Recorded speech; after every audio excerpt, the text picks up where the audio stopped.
გარემოს ეროვნული სააგენტოს ინფორმაციით უახლოეს დღეებში კახეთში კვლავ თბილი და მშრალი ამიდია ნავარაუდები. აერის ტემპერატურა უმნიშვნელოდ დაიკლებს, თუმცა ნალექი მოსალოდნელი არ არის. სინოპტიკოსები ამიდის გაუარესებას არც დეკემბრის დასაწყისისთვის პროგნოზირებენ. შეიმჩნევა, რომ რამდენიმე წელია, რომ ნოემბერი შედარებით თბილია.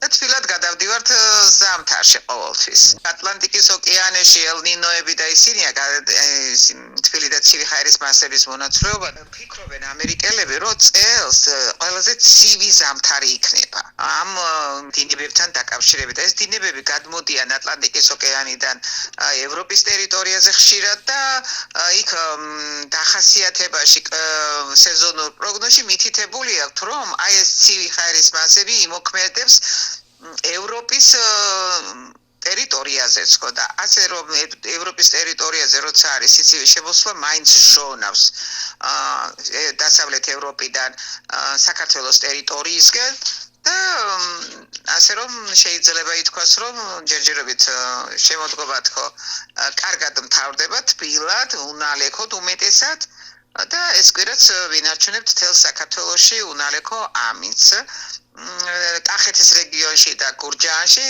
აქაც უნალექო ამიდია მოსალოდნელი ჰაერის ტემპერატურა გასულ კვირასთან შედარებით 1-2 გრადუსით დაიკლებს.